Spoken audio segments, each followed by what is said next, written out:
थांबवतोय। तर बिहारच्या निवडणुकांचे कल आता समोर येऊ लागलेले आहेत। एनडीए 188 जागांवर आघाडीवरती आहे, तर महागठबंधन 47 जागांवर आघाडीवरती आहे। महागठबंधनला हा मोठा धक्का मानला जातोय। भाजपा 82, जेडीयू 80, काँग्रेस 5, आरजेडी 33, जनसुराज्य मात्र आता भोपळा सुद्धा फोडताना दिसत नाहीये। जनसुराज्य आघाडी प्रशांत किशोर यांना मोठा झटका हा मानला जातोय। राधोपूरमधून तेजस्वी यादव 1273 मतांनी पिछाडीवरती आहेत। ही एक मोठी बातमी सध्या समोर येते आहे। तर मोकामाममधून आरजेडीच्या वीणा देवी ह्या पिछाडीवरती आहेत। काही महत्त्वाच्या त्यातल्या घडामोडी आपण बिहारच्या निवडणुकांसंदर्भात पाहतोय। मोकामाममधून जेडीयूचे अनंत सिंह हे आघाडीवरती आहेत। एनडीए 188 जागांवर सध्या आघाडीवरती आहे। महागठबंधनला मोठा धक्का बसतोय। 47 जागांवरच केवळ आघाडीवरती आहे। तर एनडीए 188 जागांवर आघाडीवर, त्यामध्ये भाजपा 82 आणि जेडीयू 80 जागांवर आघाडीवरती आहे। भाजपा जेडीयूच्या 2 जागा जास्त आघाडीवरती आहे। महागठबंधनला मात्र झटका आहे हा मोठा, 47 जागांवरच केवळ आघाडीवरती आहेत।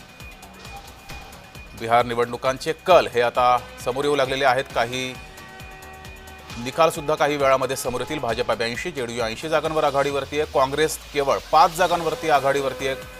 2020च्या निकालामध्ये आरजेडीला चांगलं यश मिळालं होतं, मात्र आता केवळ 33 जागांवर आरजेडी आघाडीवरती आहे। त्यामुळे आरजेडीला सुद्धा हा मोठा झटका मानला जातोय।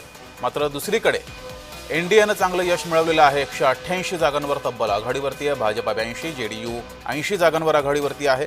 महिलांसाठी काही योजना आखल्या होत्या, त्याचा फायदा होताना दिसतोय असं सुद्धा समोर आलेलं आहे। तर बिहारमध्ये विकासाचं राजकारण केवळ एनडीए करते, त्यामुळं हे यश आहे असं भाजपाच्या नेत्यांचं म्हणणं आहे। मात्र ही दृश्य हे वास्तव समोर आपण पाहतोय। एनडीए 188 जागांवर आघाडीवरती आहे। बहुमताचा आकडा 122 आहे आणि कितीतरी पुढे एनडीए आहे। तर महागठबंधनला मात्र हा मोठा धक्का मानला जातोय। केवळ 47 जागांवर आघाडीवरती आहे। आता 11:15 झालेले, पुढच्या काही तासांमध्ये 1 ते 2 तासांमध्ये निकाल हे समोर येतील। अन्य 8 जागांवर आघाडीवरती प्रशांत किशोर यांना मात्र मोठा झटका मानला जातोय। प्रशांत किशोर यांनी संपूर्ण बिहारमध्ये यात्रा काढली होती, त्यामुळे प्रशांत किशोर हे एक्स फॅक्टर ट्रम्प कार्ड बिहारमध्ये ठरतील असं वाटलं होतं, मात्र ते होताना दिसत नाहीये।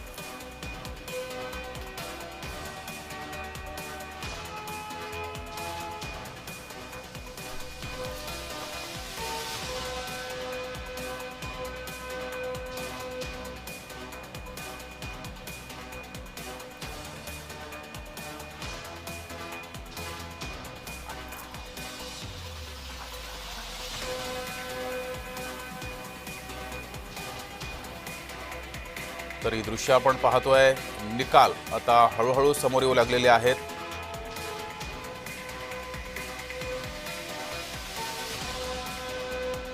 भाजपा 82, जेडीयू 80 जागांवर आघाडीवर। पुन्हा आपण चर्चेला सुरुवात करूया। आपल्यासोबत राजकीय विश्लेषक चंद्रशेखर निर्णे सुद्धा जोडलेले आहेत। हनुमंत पवार सुद्धा थोड्या वेळात आपल्यासोबत जोडले जातील।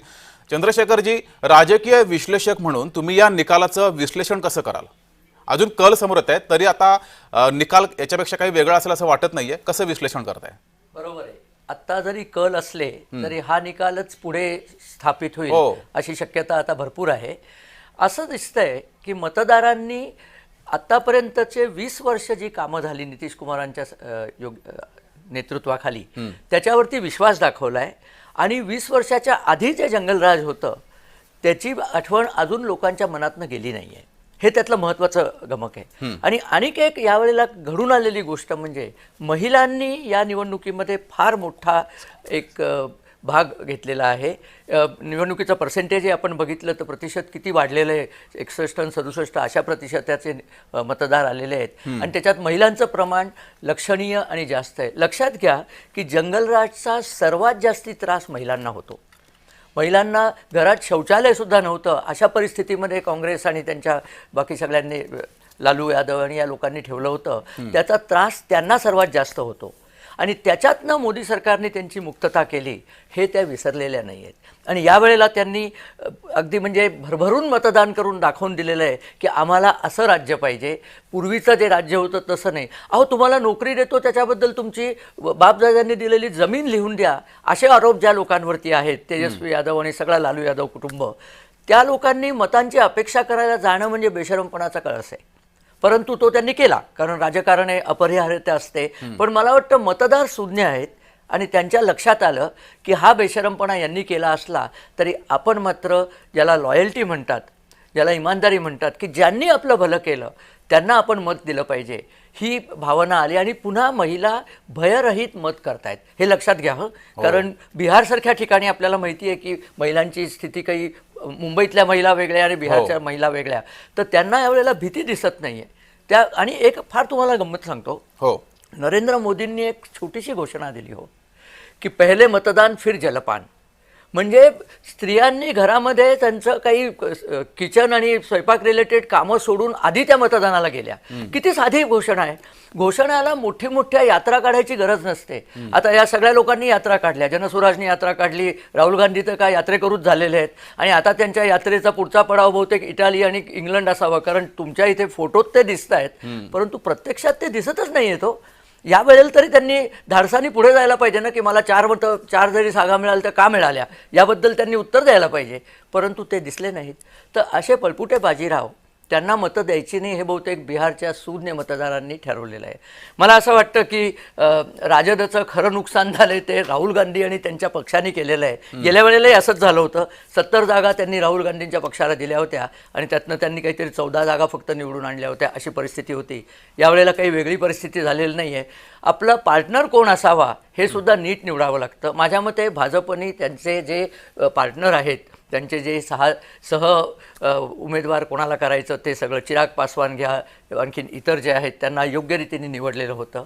इथे आणखीन एक गोष्ट झालेली आहे, ती मला मुद्दाम सांगावीशी वाटते, की पुस्तकी पांडित्य आणि लोकांच्या निवडणुका रचना करून देणारे म्हणून गाजलेले प्रशांत किशोर ते तोंडावर पडलेले आहेत.